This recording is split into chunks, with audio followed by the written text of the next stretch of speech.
I'm a cop. Tonight my partner and I shot at something in an old hunter's cabin. And it didn't even flinch. We wrote a report after. A clean one. An intruder who ran into the trees. A fire caused by knocked over candles. Every word of it was a lie. Because what actually came out of that hallway wasn't a person. It had an elk's head. Stitched onto a bear's body. And it was still walking on legs that didn't match. I work graveyard patrol. Out where the trees outnumber people 10,000 to 1. Pine forest for miles.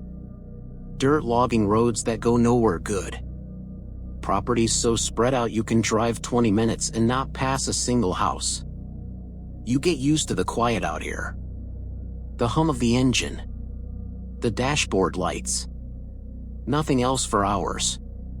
But quiet like that has a price. When something goes wrong, help is very, very far away. My partner and I were parked at a dead intersection, coffee gone cold in our hands, when the radio cracked. Our dispatcher's a veteran.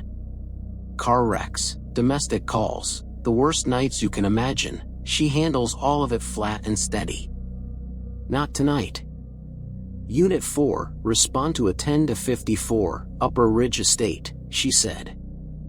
I've got the homeowner on an open line. He's frantic. I can't get a clear read. My partner grabbed the mic, confirmed the nature of the intruder. Description? Negative. Her voice shook. He's not talking anymore. Just background noise. Sounds like hooves. Heavy ones. On a hardwood floor. And a man screaming. The line went dead. We looked at each other once. That was enough. My partner threw it in drive, hit the lights, no siren, and floored it. 20 minutes of gravel roads climbing into black hills. Trees so thick overhead they swallowed the moonlight whole. Like driving through a tunnel that didn't want us there. We broke the tree line into a wide circular driveway. The house was massive. Dark timber, 3 stories, built by a guy who'd made a fortune flying around the world shooting exotic game for trophies. Not one light was on. We stepped out into air that bit through our jackets. Flashlights up. Weapons drawn. We didn't need to knock. The front door was gone. Not broken in, broken out. Thick oak splintered outward onto the porch. Something had smashed its way from the inside. Someone wanted out in a hurry, my partner whispered. Or something pushed them, I said. We stepped over the wreckage. Inside, the place was a shrine to dead things. Bears frozen mid-roar in the corners. Wolves posed along the loft railing. Deer heads lining every wall.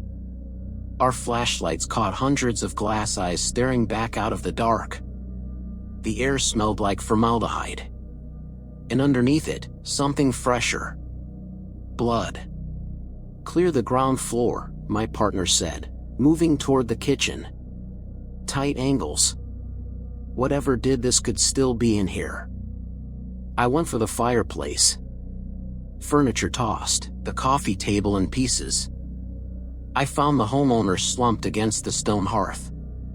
Dead. Torn open across the chest and stomach, wounds too wide and ragged for any knife.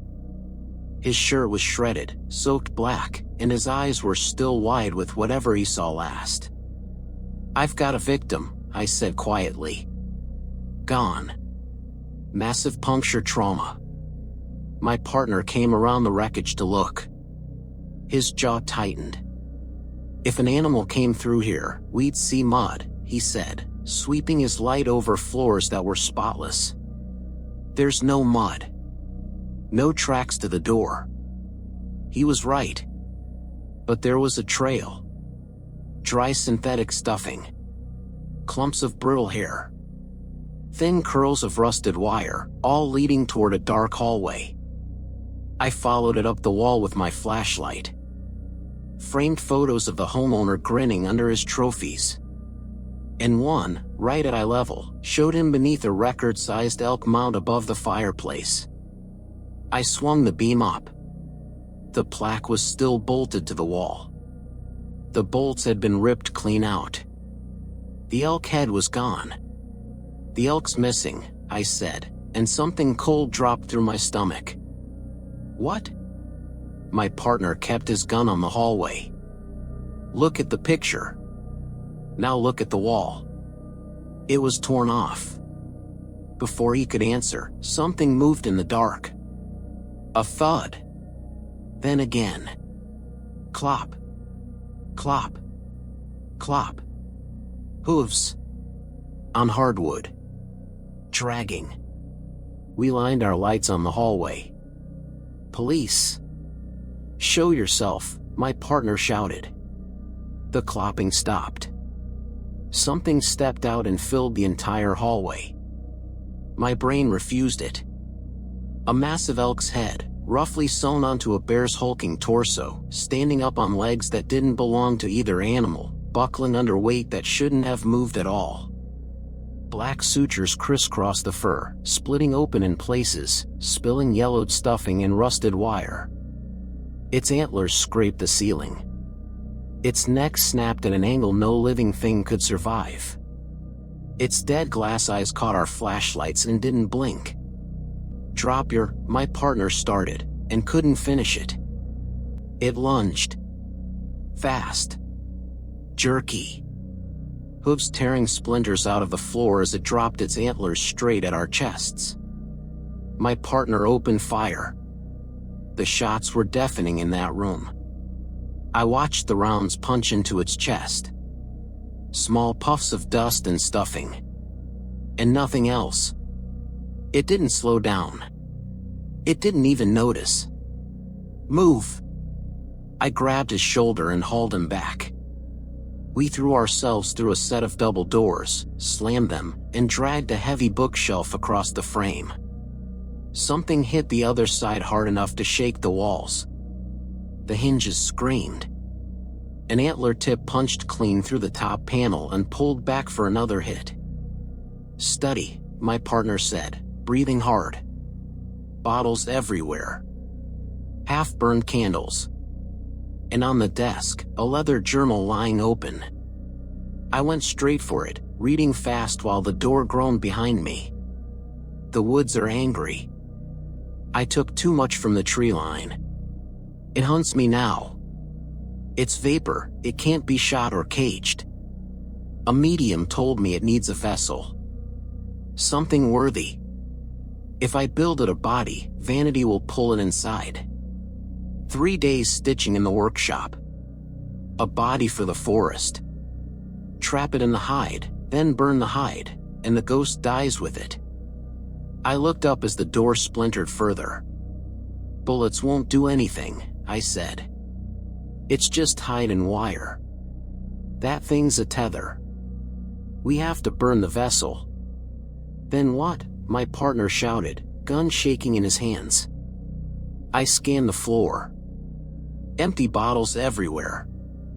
But near the desk leg, one bourbon bottle still a quarter full. I grabbed it. Sliced a strip off the curtain with my knife. Shoved it into the neck, soaked through. "Lighter ready," I told him, stepping in front of the door. "The second it breaks through, you light this. Don't hesitate." He pulled his Zippo. Flipped it open. The small flame shaking against his pale face. The doors couldn't take another hit.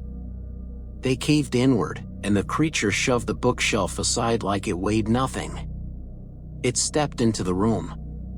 Antlers low. Eyes catching the flame. "Light it." He touched the flame to the soaked fabric. It caught instantly, fire racing down toward the glass. The thing charged. I stepped into it and threw the bottle straight into its chest. Glass shattered. Alcohol soaked into dry fur and stuffing. And the fire met it in one violent whoosh. The whole creature went up like a torch. It thrashed, hooves stomping through the burning rug, antlers ripping chunks out of the drywall as the fire tore through it. Then it screamed. Not an animal sound. Something else. A sound that got into my teeth and stayed there. The legs buckled. The whole thing collapsed into itself. And in seconds, all that was left was a smoking pile of wire, melted glass, and ash. The house went quiet. Just smoke now. Just us, breathing. We didn't stay to look at what was left. My partner hit the burning rug with the extinguisher so it wouldn't spread to the timber walls, and then we ran. Past the body. Through the broken front doors. Out into the freezing air. We sat against the cruiser, catching our breath, waiting for backup. And then we got our story straight. An unknown intruder who fled into the trees. A fire from knocked over candles during a struggle. Nothing about hooves. Nothing about stitching. Nothing about a face that used to be a trophy on a wall. The detectives took it.